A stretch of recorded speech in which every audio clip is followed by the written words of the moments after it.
നമസ്കാരം, ജനയുഗം പൊളിറ്റിക് പ്രോബിലേക്ക് സ്വാഗതം.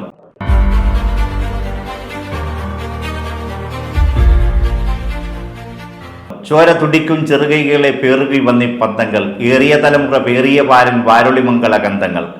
മലയാളത്തിൻ്റെ പ്രിയ കവി വൈലോപ്പള്ളി മാഷിൻ്റെ വരികളെ അന്വർത്ഥമാക്കുന്ന തരത്തിലായിരുന്നു രാജ്യതലസ്ഥാനം കഴിഞ്ഞ ദിവസങ്ങളിൽ കാണാൻ കഴിഞ്ഞത്.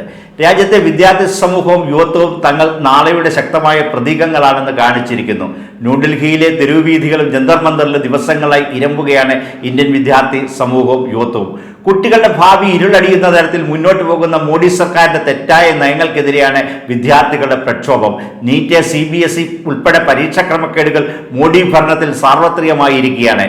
പരീക്ഷയുടെ വിശ്വാസ്യതയാണ് ഇല്ലാതായിരിക്കുന്നത്. ചോദ്യപേപ്പർ ചോർച്ചയ്ക്ക് ഉത്തരവാദിയായ കേന്ദ്ര വിദ്യാഭ്യാസ മന്ത്രി ധർമ്മേന്ദ്ര പ്രധാന്റെ രാജി ആവശ്യപ്പെട്ടുകൊണ്ടുള്ള പ്രക്ഷോഭത്തെ കണ്ടില്ലെന്ന് നടുക്കിയാണ് BJP ഭരണകൂടം ശ്രമിക്കുന്നത്. പാർലമെന്റിലേക്ക് മാർച്ച് നടത്തിയ പ്രക്ഷോഭകരെ അതിക്രൂരമായാണ് ഡൽഹി പോലീസും സുരക്ഷാ സേനയും നേരിട്ടത്. പെൺകുട്ടികൾ അടക്കമുള്ള സമരക്കാരെ പുരുഷ പോലീസുകാരാണ് നേരിട്ടത്. പ്രക്ഷോഭകരുടെ തലയടക്കം പോലീസും കേന്ദ്രസേനയും തല്ലിപ്പൊളിക്കുന്നു. പാർലമെന്റിന് മുന്നിൽ പ്രക്ഷോഭകാരികൾക്ക് നേരെ യന്ത്രത്തൂക്കുകൾ ചൂണ്ടി കേന്ദ്രസേനയെ വിന്യസിച്ചിരിക്കുകയാണ്. എന്നാൽ പ്രക്ഷോഭകർ തെരുവീഥികളിൽ ധീരമായ ചെറുത്തുനിൽപ്പുമായി ഉയർത്തി ശക്തമായി നിൽക്കുകയാണ്. നീറ്റടക്കം ഇന്ത്യൻ യുവതയുടെ ഭാവി തകർത്ത പരീക്ഷാ പേപ്പർ ചോർച്ചകളും ക്രമക്കേടുകളും ഭരണകൂട അട്ടിമറികളും യാദർച്ഛിക സംഭവങ്ങളല്ലെന്ന് നരേന്ദ്രമോദി ഭരണകൂടം ആസൂത്രിതമായി കെട്ടിപ്പിടുത്ത ഒരു രാഷ്ട്രീയ ഭരണ സംവിധാനത്തിന്റെ ഏറ്റവും നിസ്സാര ഘട്ടങ്ങൾ ആണെന്നും ഇന്ന് ഇന്ത്യൻ യുവത്വം വിദ്യാർത്ഥി സമൂഹത്തിന് ബോധ്യമായിരിക്കുന്നു.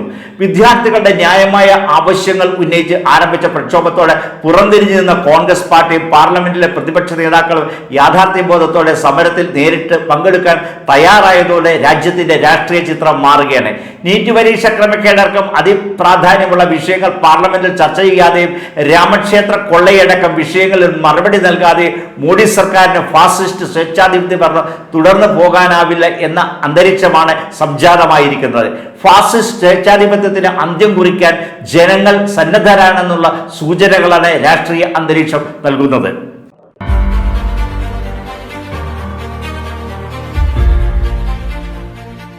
കഴിഞ്ഞ 10 വർഷമായി സംസ്ഥാനം ലോഡ് ഷെഡിങ് എന്തെന്ന് കേരളം കണ്ടിട്ടില്ല. 13 വയസ്സുള്ള ഒരു വിദ്യാർത്ഥിയോട് കറണ്ട് കട്ട് എന്താണെന്ന് ചോദിച്ചാൽ ആ കുട്ടിക്ക് പറയാൻ അറിയില്ല. എന്നാൽ അതിനു മുമ്പുള്ള UDF സർക്കാരിന്റെ കാലം ഇരുണ്ട കാലം ആയിരുന്നു. നിയമസഭാ തെരഞ്ഞെടുപ്പിൽ ഇടതുപക്ഷ ജനാധിപത്യ മുന്നണി 10 വർഷം മുമ്പത്തെ ഇരുണ്ട കാലത്തെ ഓർമ്മിപ്പിച്ചിരുന്നു. അത് ശരിവെച്ചുകൊണ്ടാണ് VD സതീശന്റെ നേതൃത്വത്തിലുള്ള UDF സർക്കാർ അധികാരത്തിൽ വന്ന ദിവസങ്ങൾക്കകം പവർ കട്ടും ലോഡ് ഷെഡിങ് തിരിച്ചു വന്നിരിക്കുന്നു. ഇപ്പോൾ ഏത് സമയത്തും വൈദ്യുതി നിലയ്ക്കുകയാണ്. നിയന്ത്രണം എത്ര സമയമായതിനും നിശ്ചയമില്ല. വൈദ്യുതി ഉപയോഗം കുറച്ച് AC-യും ഫാനും ഓഫാക്കി സഹകരിക്കണമെന്നാണ് വൈദ്യുതി മന്ത്രി സണ്ണി ജോസഫിന്റെ ആവശ്യം. ജൂൺ 30 വരെ താൽക്കാലികമായി ലോഡ് ഷെഡിംഗ് ഏർപ്പെടുത്തിയിരുന്നു എന്നായിരുന്നു ആദ്യ പ്രഖ്യാപനം. ഡിസംബർ വരെ നീളുമെന്നാണ് ഇപ്പോൾ പറയുന്നത്. ഇതിന് കാരണം സംസ്ഥാന സർക്കാരിന്റെ അലംഭാവം മാത്രമാണ്. വൈദ്യുതി വാങ്ങൽ ഉൾപ്പെടെ ജൂൺ മാസത്തേക്ക് ആവശ്യമായ ക്രമീകരണം നടത്തേണ്ട സമയത്തെ തമ്മിലടി കോൺഗ്രസും സർക്കാരും മുഖമുദ്രയാക്കി മാറ്റി. പിന്നെ എല്ലാ പഴിയും കാലാവസ്ഥയ്ക്കും. കാലവർഷത്തിൽ ഇത്തവണ ചാഞ്ചാട്ടം ഉണ്ടാകുമെന്ന് മെയ് ആദ്യം തന്നെ മുന്നറിയിപ്പുണ്ടായിരുന്നു. ഈ സാഹചര്യം കണക്കിലെടുത്ത് യുദ്ധകാലാടിസ്ഥാനത്തിൽ വേണ്ട ക്രമീകരണം നടത്തുന്നതിൽ UDF സർക്കാർ ആദ്യ നാളുകളിൽ തന്നെ പരാജയപ്പെട്ടു. വൈദ്യുതി ബോർഡിനും ജാഗ്രത കുറവ് ഉണ്ടായിരിക്കുകയാണ്. നിലവിൽ 500 മുതൽ 600 വരെ മെഗാവാട്ട് വൈദ്യുതി കുറവാണ് സംസ്ഥാനം നേരിടുന്നത്. ആദ്യമായല്ല ഇത്തരം മഴക്കുറവ് അനുഭവപ്പെടുന്നത്. കാലവർഷം ദുർബലമായ ഘട്ടങ്ങളിലെല്ലാം പുറത്തു വന്ന ആവശ്യത്തിന് വൈദ്യുതി വാങ്ങിയാണ് കേരളം ആവശ്യം നിറവേറ്റിയത്. ഇതിന് കൃത്യമായ ആസൂത്രണം ആവശ്യമാണ്. വൈദ്യുതി ഉപഭോഗം 80.4 ദശലക്ഷം യൂണിറ്റ് ആയിരുന്നു. ഉൽപാദനം 17.18 ദശലക്ഷം യൂണിറ്റും.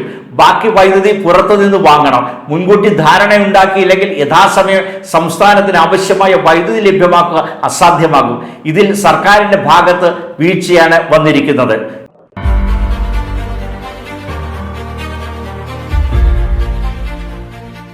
ജനയുഗം പൊളിറ്റിക് പ്രോബിന്റെ മറ്റൊരു അധ്യായത്തിൽ വീണ്ടും കാണും വരെ നമസ്കാരം.